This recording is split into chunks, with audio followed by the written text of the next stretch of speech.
जम्मू कश्मीर में दहशतगर्दाना हमला मुसलसल गैर कश्मीरी मजदूरों को निशाना बना रहे हैं। हफ्ते में 2 मजदूरों के कत्ल के बाद इतवार को भी दहशतगर्दों ने 3 लोगों को निशाना बनाया। कुलगाम में हुए इस हमले में 2 मुजाहिद मजदूरों की मौत हो गई, जबकि एक शख्स शदीद तौर पर जख्मी है।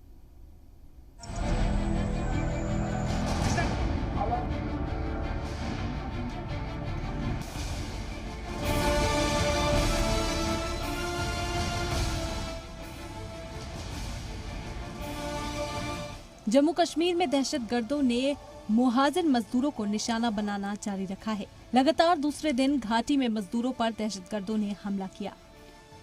इतवार की शाम दहशतगर्दों ने कुलगाम के वनपोह इलाके में बुज़दिलाना हरकत को अंजाम दिया। यहाँ दहशतगर्दों ने एक घर में घुसकर मजदूरों पर अंधाधुंध गोलीबारी की। इससे पहले कि कोई कुछ समझ पाता, वहाँ चीख पुकार मच गई। गोलीबारी में 2 मजदूरों की मौके पर ही मौत हो गई, वहीं एक दूसरा शख्स शदीद तौर पर जख्मी हो गया। मरने वाले की पहचान बिहार के राजा ऋषिदेव जोगेंद्र ऋषिदेव के रूप में हुई है, जबकि बिहार के ही चुनचुन ऋषिदेव अनंतनाग के हॉस्पिटल में एडमिट है। मेरा भाई उधर कोई गोली मारा है, उधर से आया भागे हुए, में था। तो उसको लेकर मैं आया जी। तो क्या कहाँ पे लगी उसको? उसको गोली अनफू में लगी है। कितने फायर आए उसको? 6। वारदात के बाद दहशतगर्द भाग गए। सिक्योरिटी फोर्सेज ने आसपास के तमाम इलाकों में तलाशी मुहिम शुरू कर दी है, जहां वारदात के आसपास के तमाम इलाकों को सील कर दिया गया है।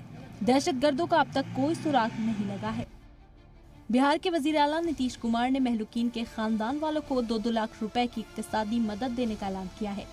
उन्होंने जम्मू कश्मीर के एलजी मनोज सिन्हा से फोन पर बात भी की और बिहार के लोगों के हो रहे कत्ल पर तशवीश का इजहार किया। लेफ्टिनेंट गवर्नर मनोज सिन्हा ने कहा है कि बेकसूर शहरियों के एक कतरा खून का बदला दहशतगर्दों और उनके हमदर्दों से लिया जाएगा। उन्होंने ट्वीट कर लिखा, मैं कुलगाम के शहरियों पर हुए नापाक दहशतगर्दाना हमले की सख्त मजम्मत करता हूँ। सोगवार खानदान को मेरी गहरी ताज़ियत। मैं जख्मियों के जल्द सेहतयाब होने की दुआ करता हूँ। हमारे सिक्योरिटी फोर्सेज दहशतगर्दों को मुंह तोड़ जवाब देंगे। इस दुख की घड़ी में जम्मू कश्मीर सरकार मुतासरीन के साथ खड़ी है। ये देखो, बहुत चालाकी से जो हाइब्रिड वॉरफेयर पाकिस्तान कर रहा है टीआरएफ के बरकंदे से, ये बिल से निकलते हैं, डसते हैं, फिर बिल में घुस जाते हैं। हमको हर एक बिल को आइडेंटिफाई करके उसको ध्वस्त करना पड़ेगा, क्योंकि ये ऑपरेशन मैसिव स्केल पे क्लींजिंग प्रोसेस करना पड़ेगा, सफाई करना पड़ेगा, नहीं तो इस तरह की वारदात होती रहेगी। हाल के दिनों में जम्मू कश्मीर में टारगेट किलिंग में तेजी आई है। दहशतगर्द आम लोगों को निशाना बना रहे हैं। घाटी में लगातार हो रही आम शहरियों के कत्ल से गुस्से का माहौल है। माना जा रहा है कि घाटी में सिक्योरिटी फोर्सेस के ऑपरेशन से दहशतगर्दों में बौखलाहट है, इसीलिए अब आम शहरियों को निशाना बनाकर दहशत फैलाना चाहते हैं। ब्यूरो रिपोर्ट, जी मीडिया। कश्मीर में कत्ल के सिलसिले की वजह से अब हिंदुस्तान और पाकिस्तान के बीच होने वाले T20 वर्ल्ड कप मैच पर सवाल उठ रहे हैं कि जिस पाकिस्तान के इशारों पर दहशतगर्द कश्मीर में ये खून का खेल खेल रहे हैं, उस पाकिस्तान के साथ हिंदुस्तान का मैच खेलना कितना जायज है।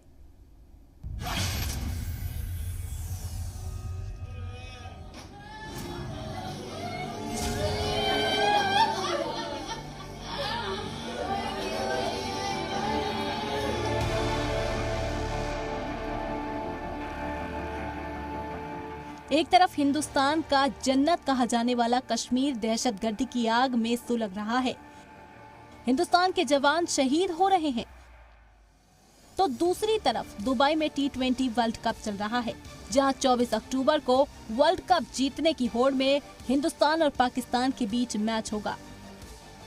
वही पाकिस्तान जो कश्मीर में हो रहे कत्लेआम और जवानों की शहादत का जिम्मेदार है।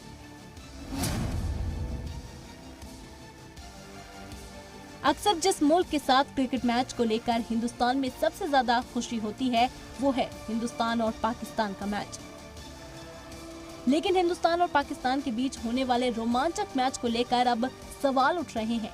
सवाल ये है कि जो पाकिस्तान कश्मीर में खून बहा रहा है, क्या उस दहशतगर्द मुल्क के साथ हिंदुस्तान को क्रिकेट खेलना चाहिए? मुल्क भर से एक ही आवाज बुलंद हो रही है कि कब न्यूजीलैंड जैसी हिम्मत दिखाएगा हिंदुस्तान और कब हिंदुस्तान पाकिस्तान के साथ क्रिकेट खेलने से इनकार करेगा। इधर मैच होना चाहिए या नहीं? करके हमले किए जा रहे हैं पाकिस्तान। मेरा मानना है अगर संबंध अच्छे ना हो तो उस पर विचार।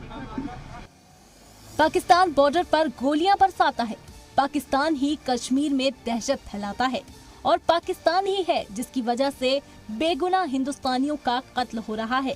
ऐसे में हिंदुस्तान पाकिस्तान के साथ क्रिकेट खेले ये मुल्क के बाशिंदों को मंजूर नहीं। कई लोग पाकिस्तान को क्रिकेट में बैन करने की मांग कर रहे हैं। इन परिस्थितियों में जब पाकिस्तान खुल्लम खुला आतंकवाद को बढ़ावा दे रहा है और इसके पूरे पुख्ता प्रमाण हैं, तो हिंदुस्तान पाकिस्तान के बीच T20 का मैच होना किसी भी तरह से प्रासंगिक नहीं नजर आता और उसे निरस्त किया जाए।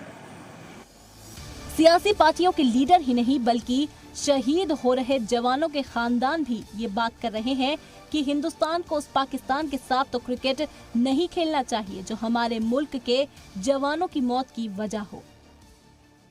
तो बंद किया जाए, किसी को और भी हमला कर सकता है, उसके ऊपर भरोसा नहीं है हम सबको। आज मेरे घर में कर दिया, कल और किसी के काम में करने करेगा, सबका भाई सब ऐसे नुकसान होता जाएगा। 24 तारीख वाला 2020 बंद किया जाएगा मैच। वैसे ऐसा पहली बार नहीं है जब मुल्क भर में आतंकिस्तान के साथ क्रिकेट न खेलने की मांग उठ रही हो। इसी मांग के चलते हिंदुस्तान और पाकिस्तान के क्रिकेट के ताल्लुक लगभग कब से खत्म हो चुके हैं, लेकिन सिर्फ ICC ट्रॉफी के मैच में ही हिंदुस्तान पाकिस्तान के साथ खेलता है और अब यहाँ भी पाकिस्तान को बैन करने की मांग जोर पकड़ रही है क्योंकि देश के 9 जवानों की शहादत के बाद अब लोग गुस्से में हैं। सिर्फ क्रिकेट ही नहीं बल्कि हर तरह के खेल में पाकिस्तान को बैन करने की मांग उठ रही है। ब्यूरो रिपोर्ट, जी मीडिया।